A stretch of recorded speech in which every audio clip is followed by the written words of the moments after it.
오늘은 고린도전서 6장 말씀을 통해서 말씀을 깨닫는 지혜와 응답받는 기도의 은총이 우리에게 넘치게 될 줄로 믿습니다. 사도 바울은 고린도 교회에 편지를 쓰면서 1장부터 시작해서 5장까지 계속해서 그들의 시기와 분쟁에 대해서 지적하고 있습니다. 여러분, 교회 안에 의견이 다를 수 있고요.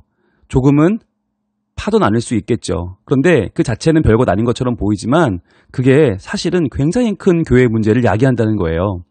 그래서 나는 바울파다, 나는 아볼로파다, 나는 게바파다, 이런 식의 편을 나누는 것들이 점점점 일이 커져서 어제 5장에서는 그게 음란의 문제, 음행의 문제로 불거졌지요. 아버지의 여자를 범하는 그러한 말도 안 되는 음행이 교회 안에 일어났는데 그것을 다 눈 감아주고 덮어줬어요. 왜일까요? 그 사람이 힘이 있으니까. 그 사람의 세력을 내 쪽으로 끌어오기 위해서, 내가 그 사람 편에 서기 위해서 눈 감아주는 거죠. 내가 그 사람을 비난하면 나는 그 사람의 적이 되는 거니까, 그러면 우리 세력이 작아지니까 그럴 수 없다. 그래서 죄를 지은 사람도 눈 감아주고 보듬어주고 도리어 그 사람 편이 되어주는 모습들이 고린도 교회 안에 있었다는 거예요. 여러분, 이게 얼마나 무서운 일입니까? 교회 안에서 진리는 사라지고요. 사랑도 희생도 겸손도 사라지고 오직 패썰만 남는 거죠. 우리 편이냐 니네 편이냐. 그래서 교회 안에서 멱살 잡고 싸우고 정말 강목 동원되고 깡패가 동원되는 일들이 실제로 있잖아요. 왜 그럴까요? 그게 분쟁 때문에 그래요. 편이 나눠지기 때문에 그런 거예요. 그래서 오늘 이 고린도전서 6장은 이제 음행을 넘어서서 소송의 문제로 또 나갑니다. 고소와 고발이 난무하는 교회였다는 거죠. 고린도 교회가. 왜 그랬나? 뭐가 문제였나? 어떻게 해결해야 될 것인가? 오늘날 우리에게 주시는 하나님의 음성은 무엇인가? 같이 보기 원합니다. 1절입니다. 너희 중에 누가 다른 이와 더불어 다툼이 있는데 구태여 불의한 자들 앞에서 고발하고 성도 앞에서 하지 아니하느냐? 이렇게 시작이 됩니다. 자, 너희 중에 누가 다른 이와 더불어 다툼이 있다. 이것이 뭘까요? 신자와 신자 사이에 의견이 다를 수 있죠. 다툼이 일어날 수 있어요. 여러분, 이게 문제가 아니에요. 그런데 문제는 뭐냐? 구태여. 왜 하필이면 불의한 자들 앞에서 고발하냐는 거예요. 자, 분홍색 드시고 표시합니다. 불의한 자들 앞에서. 여러분, 의라는 개념이 착하고 나쁘다는 개념이 아니에요. 의는 하나님께 가까이 가는 것, 하나님을 내 주님으로 모시는 것, 하나님을 내 아버지로 고백하는 게 의거든요. 그러니까 성경에서 의롭다, 의롭지 않다는 이야기는 뭐냐면 하나님을 아는가 모르는가의 문제예요. 그러니까 불의한 자들은 하나님을 모르는 자들, 교회 밖에 있는 사람들이죠. 교회 밖에 있는 재판관들을 말하는 거예요. 그런데 성도 앞에서 하지 아니하느냐. 자, 성도 앞에서 노란색으로 쳐보세요. 자, 여러분, 성도 앞에서라는 게 뭐냐면 이게 성경이 말해주고 있는 문제 해결의 원리입니다. 성경은요, 성도 안에서, 성도 앞에서 문제를 해결하라고 말씀합니다. 자, 우리 한번 볼까요? 마태복음 18장으로 가봅니다. 마태복음 18장 15절부터 보시면 거기에 어떻게 교회 안의 문제를 해결하는가가 자세히 나와 있어요. 자, 이것이 원칙입니다. 우리가 해야 될 원칙. 먼저 마태복음 18장 15절 같이 한번 읽어봅니다. 시작. 내 형제가 죄를 범하거든 가서 너와 그 사람과만 상대하여 권고하라. 만일 들으면 네가 내 형제를 얻은 것이요. 그랬죠? 자, 형제가 죄를 범하거든, 즉 교회 안에서 문제가 생겼을 때 말하는 거예요. 죄가 발견되면 어떻게 하라고요? 제일 먼저는 가서 너와 그 사람과만 상대하라고요. 1대1로 권고하라는 거예요. 1대1로 만나서 권고하면 만일 들으면 네가 네 형제를 얻은 것이다. 그렇죠. 1대1로 얘기했는데 그 사람이 인정하고 나 잘못했다. 나 회개하고 새로워지겠다. 얼마나 좋아요. 그죠? 자, 그런데 만약에 안 들으면 어떡해요? 그 다음 16절. 만일 듣지 않거든 한두 사람을 데리고 가서 두세 증인의 입으로 말마다 확증하게 하라. 자, 1대1로 안 되면 어떻게 해요? 한두 사람을 데리고 가면 나까지 하면 두세 증인이 되겠죠? 두세 증인의 입으로 당신 이런 죄를 짓지 않았냐? 라고 확증하게 하라는 거예요. 자, 그런데 여기서 들으면 너무 좋겠죠? 안 들으면 어떻게 됩니까? 17절. 만일 그들의 말도 듣지 않거든 교회의 말하고 교회의 말도 듣지 않거든 이방인과 세리와 같이 여기라. 그랬어요. 자, 두세 증인의 말도 듣지 않으면 율법상으로는 두세 증인의 말은 들어야 되는데 안 들으면 교회의 말이라. 저 교회가 그 사람을 치리하라는 거죠. 교회의 말 치리도 듣지 않으면 출교하는 겁니다. 이방인과 세리와 같이 출교해라. 이것이 교회 안에서 성도 앞에서 해결하는 방법이에요. 자, 그런데 이런 방법을 분명히 알려주셨는데, 누가? 예수님이 알려주셨는데 이 방법대로 하지 않고 불의한 자들 앞에서 고발하는 이유는 뭘까요? 바로 분파가 나뉘어있기 때문이죠. 여러분, 분파가 나뉘어져 있으면 정의대로 심판하지 않아요. 법대로 심판하지 않아요. 어떻게 해요? 우리 편이냐 남의 편이냐 이것만 보잖아요. 그래서 우리 편이면 무조건 감싸고 상대방 편이면 무조건 잘못됐다고 말할 게 분명하니까 결과가 뻔한 이 재판을 하고 싶지 않은 거죠. 여러분, 이게 큰 문제입니다. 교회가 파가 만약 갈라져 있다 그러면요, 문제가 생기면 누가 잘못했나가 중요한 게 아니에요. 누가 더 큰 파에 속해 있느냐. 더 주류에 속한 사람이 이기고 비주류는 지거든요. 그럼 비주류는 지면 어떻게 해요? 교회 나가겠죠. 떠나겠죠. 그럼 주류는 더 강해지겠죠. 점점 그러면서 교회가 더 딱딱해지고 더 오만해지고 교회가 정의가 사라지는 거죠. 그럴 때가 있잖아요. 교회가 개척 멤버가 있고 나중에 들어온 신자들이 있고 서로 물과 기름처럼 어울리지 못하는 경우들도 있고요. 만약에 원로 목사님이 은퇴하시고 담임 목사가 새로 왔는데 의견이 안 맞단 말이에요. 그러면 원로파와 담임파로 나눠지는 교회도 있고, 아니면 지역별로 호남파와 영남파, 수도권파와 지방파로 나뉘는 교회들도 있어요. 자, 그래서 사람들이 어디를 가든지 제일 먼저 하는 게 뭐예요? 줄을 서죠. 누가 주류인가를 보고 그 주류파에 서는 거예요. 그래서 내가 뭐 사돈의 팔촌이 전라도 사람인데 뭐 이러면서, 아니면 우리 뭐 친구의 뭐 오빠의 누나가 네, 뭐 관련이 돼 있고, 이런 식으로 어떻게든 줄을 대서 내가 살아남으려고 하는 모습들이 세상에 있잖아요. 그런 모습이 교회 안으로까지 들어온다는 거죠. 여러분, 그러면 얼마나 이게 부끄러운 일입니까? 정말 부끄럽지 않습니까? 여러분, 이런 일들을 과연 우리가 어떻게 봐야 될까요? 여러분, 이런 재판에서 만약에 이긴다. 자, 우리 편이 세서 이겨요. 힘이 더 많아서 이겨요. 상대방을 이겼어요. 그게 이기는 걸까요? 그게 이기는 게 아니죠. 결국 지는 겁니다. 그게 결국 지고 교회가 더 불의하게 되고 교회가 더 하나님을 떠나고 죄악으로 가득하게 되는 거죠. 자, 그래서 오늘 말씀 7절 한번 미리 볼게요. 7절. 오늘 본문 돌아와서 고린도전서 6장 7절입니다. 시작. 너희가 피차 고발함으로 너희 가운데 이미 뚜렷한 허물이 있나니. 자, 피차 고발함으로 이미 허물이 있대요. 즉, 이 승자는 없는 거예요. 교회 안에서 우리가 서로 고발하면 그 순간 둘 다 지는 거다. 패자만 있다. 허물이 있다는 거예요. 자, 왜냐하면 이게 세상 밖으로 나가서 고발했기 때문에 이미 세상적으로 오픈이 되고, 야, 예수 믿는 사람들도 별거 없구나. 교회 다니는 사람들도 똑같구나. 라고 하는 교회에 대한 부정적 이미지를 줬기 때문에 승자와 패자가 없다는 거예요.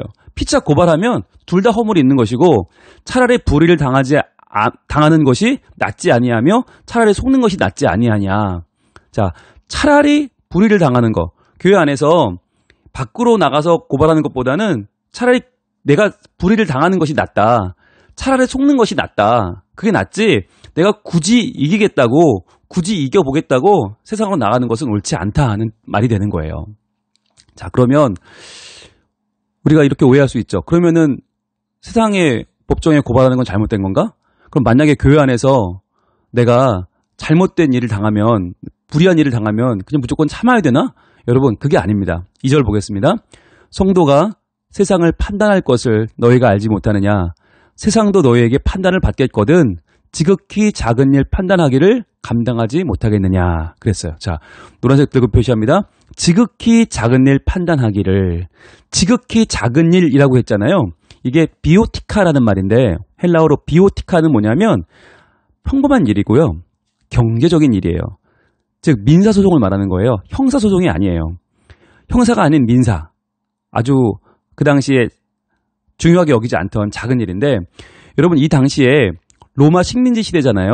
이때 형사소송은 아주 공정했습니다. 객관적으로 이루어졌습니다. 그래서 성경에도 보면 로마 총독들이 아주 공정하게 재판을 잘합니다. 그런데 이 당시에 민사소송은 그렇지 못했어요. 민사는 정반대로 판사나 배심원들이 뒷돈 받는 건 예사고, 일반적으로 사회적인, 경제적인 심층부에 있는 사람들, 상층부에 있는 이 고급진 사람들은 민사소송을 통해서 자신의 이익을 점점 정당화시키고 사람들을 통제하는 수단을 삼았어요. 그래서 부유한 자들이 하위층에 속한 가난한 사람들을 상대로 소송을 걸어서 그들의 재산을 빼앗는, 그들의 권위를 빼앗는 데 쓰는 도구가 바로 이 소송이었던 것이에요. 그래서 바로 이렇게 불의한 제도가 횡행하는 사회 속에서 믿는 사람들이 그러한 제도에 기대서 소송을 걸었다고 하는 건 뭘 말해주는 거냐면, 믿는 사람들도 내가 부유하니까, 내가 우월한 지위에 있으니까, 또는 내가 힘이 세고 우리 편이 더 상대방을 제압할 만큼 뭔가를 가지고 있으니까 나의 이득을 취하기 위해서 상대방의 가난하고 낮은 계급에 있는 그 동료 형제 그리스도인들을 좌지우지하려고 했다는 거예요. 여러분, 교회는 달라야 되지 않습니까? 그런데 교회가 세상의 논리를 그대로 답습하고 있다는 것이 매우 안타까운 일이죠. 그래서 이 민사소송에 대해서 자꾸만 세상에 불의한 재판장들을 기대려고 하는 모습을 지금 지적하고 있는 거예요. 그렇다면 여러분, 성도가 세상을 판단한다는 말은 무슨 말일까요? 세상이 너에게 판단을 받는다. 이게 마지막 날, 종말의 때에 일어날 일이죠. 마지막 때에 예수님이 이 세상을 판단하지 않습니까? 근데 그때 우리가 예수님 편에 선다는 거예요. 우리가 다 예수 그리스도와 함께 세상을 판단하는 자가 될 것이다. 자, 그러니까 무엇을 기대하라는 겁니까? 종말의 때를 바라보라는 거예요. 너희가 세상을 판단할 종말의 때가 곧 온다. 그러니까 그때를 생각해서 지금 작은 거 못 참고 분하고 억울하고 소송 걸고 고소 고발 난무하고 이런 거 하지 말라는 거예요. 마지막 때에 예수님이 세상을 판단하실 그날 너희도 같이 판단할 것이 아니냐라고 말하죠. 그러면서 또 놀라운 말을 합니다. 3절입니다. 우리가 천사를 판단할 것을 너희가 알지 못하느냐? 그러하거든 하물며 세상 일이야. 자, 여기서 말하는 세상 일도 비오티카예요. 평범한 일, 경제적인 일, 그래서 민사소송이 다 세상 일인데, 자, 그런데 뭐라고요? 세상을 판단한다는 얘기가 2절에 나오고 3절은 천사를 판단한대요. 이게 무슨 말이죠? 천사를 판단한다. 여러분, 이런 얘기 들어보셨어요?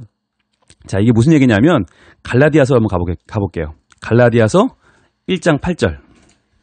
예, 갈라디아서 1장 8절에 보면 이런 표현이 있어요. 자, 찾으셨죠? 우리 고린도전서 후서 지나가면 갈라디아서 1장 8절 같이 있습니다. 시작. 그러나 우리가 혹은 하늘로부터 온 천사라도 우리가 너희에게 전한 복음 외에 다른 복음을 전하면 저주를 받을지어다. 아멘.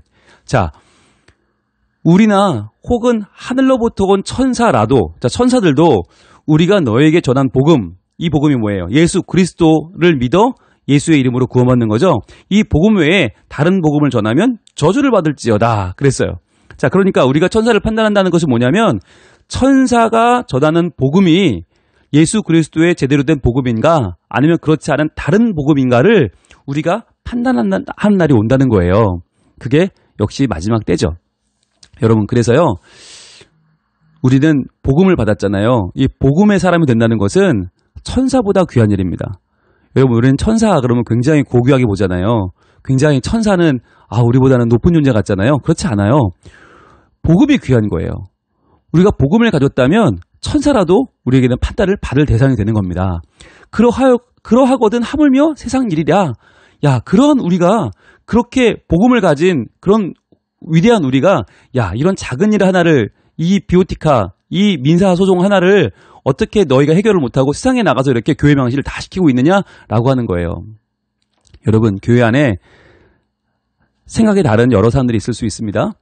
그건 문제가 아니에요. 그런데 그것을 교회 밖으로 들고 나가서 교회 밖에서 우리의 생각을 강하게 표출하다 보면 그것이 잘못하면 사람들에게 피로감을 전해줄 수 있고요. 그것 때문에 세상 사람들이 교회가 저렇게 무식했나? 교회가 저렇게 이기적이었나? 라고 하는 잘못된 생각을 전해줄 수 있어요. 특히나 요즘같이 이런 방역의 문제, 안전과 이 생명의 문제, 생활이 중지되는 이런 문제 속에는 더욱더 교회 역할이 중요합니다. 그래서 교회 안에서 또는 교회 밖의 여러 가지 문제들을 과연 어떻게 처리하는 것이 지혜로운 일일까? 잘 고민해 봐야 될 때가 정말 지금이 아닌가 합니다. 여러분, 그리스도인이라면 어떻게 해야 됩니까? 자기 십자가를 지고 자기를 부인하는 사람들이죠. 그리스도를 따르는 사람들이에요. 예수님 때문이라면 기꺼이 희생하고 손해보고 양보하는 게 우리는 아쉽지 않아요. 복음을 위해서라면, 천사도 심판할 우리가 사랑을 위해서라면 한 영혼 주께로 돌아오기 위해서라면 기꺼이 우리가 재산이 뭐가 귀하고 목숨이 뭐가 귀하고 우리의 자존심 얼마든지 양보할 수 있죠. 손해보는 거? 그게 우리 일이죠. 여러분, 세상은 그렇지 않지만 세상은 경쟁하고 지배하고 배제하기를 당연히 여기지만 혐오하고 나누고 적대시하지만 우리는 그렇지 않습니까? 여러분, 예수 믿는 사람이라면 손해보는 자리 가셔서 손해보십시오. 자존심 상하거든 밟히십시오. 소외당하거든 외로워하고 억울함 당해야 되지 않습니까? 여러분, 그러면서 우리가 인생의 광야의 자리로 가서 하나님 바라보게 되는 거잖아요. 자기의 이익을 지키기 위해서 자기의 자리를 이용해서 나보다 힘없고 가난한 사람들을 괴롭히는 거 교회가 절대로 해서는 안 되는 일입니다. 내 자존심 지키자고 내 인맥 동원해서 약한 사람 고립시키고 배제하는 거 절대로 해서는 안 됩니다. 내 명예 지키자고 내가 가진 지식 동원하고 힘을 다 끌어모아서 약자를 주눅들게 하려는 모든 유혹을 떨쳐버릴 수 있기를 원합니다. 그럼 이제 우리 어떻게 살아야 됩니까? 내가 예수님 만나기 전에 나는 어떤 사람이었는지를 한번 돌아보는 거예요. 내가 어떤 은혜를 입어서 지금 이렇게 은혜 가운데 살고 있는지를 떠올리면서 내가 불의를 당하고 손해보는 길을 선택할 수 있기를 바랍니다. 그렇게 우리가 오직 복음만을 위해 손해보고 힘든 길을 걸어간다면 우리 주님은 우리를 기억하실 것입니다. 하나님 나라는요, 바로 이렇게 자기를 부인하고 자기 십자가를 지고 손해보는 길을 묵묵히 걷는 자에게 분명히 이루어질 것이고 분명히 우리는 하나님을 기쁘시게 하는 이 시대의 온전한 예배자로 서게 될 줄로 믿습니다. 기도하겠습니다. 하나님, 고소 고발이 난무하는 시대에 살고 있습니다. 특별히 교회가 서로를 비난하고 정죄하고 편이 갈라지고 더 큰 세력이 더 작은 세력을 우습게 여기고 무시하며 힘 대 힘으로부터 서로 피를 흘리는 시대가 되었습니다. 하나님, 이런 때에 진정으로 하나님의 뜻이 우리 가운데 온전히 펼쳐지기를 원합니다. 서로 사랑하고 내가 낮아지고 먼저 섬기고 서로의 발을 닦아주면서 예수님이 우리에게 하신 것처럼 서로 진심으로 사랑하기를 원합니다. 진정한 용서와 허물을 덮어주는 일들이 우리 가운데 있기를 원합니다. 하나님, 세상이 아무리 요동쳐도 교회가 함께 그 박자에 맞춰 춤을 추는 일이 없게 하여 주옵소서. 교회는 하나님의 말씀 위에 서 있게 하시고 교회는 이 세상 가운데 올바른 생수를 뿜어내는 하나님의 사람들로 여전히 서 있을 수 있도록 주님 도와주시옵소서. 이 험악하고 어려운 때에 하나님 백성을 주여 돌보아 주시고 우리를 지켜주시고 우리가 온전히 말씀 위에 서게 하여 주옵소서. 그리하여 아무리 힘들어도 그루터기 남은 자들이 버텨내는 이 위기의 순간이 지나고 나면 다시 한번 이 교회의 줄기가 오르고 가지가 뻗어지고 잎이 나고 열매가 맺어지는 아름다운 회복이 일어날 줄로 믿습니다. 주님, 하나님의 교회를 도와주시고 하나님께서 우리를 새롭게 하여 주시옵소서. 예수님 이름으로 기도합니다. 아멘.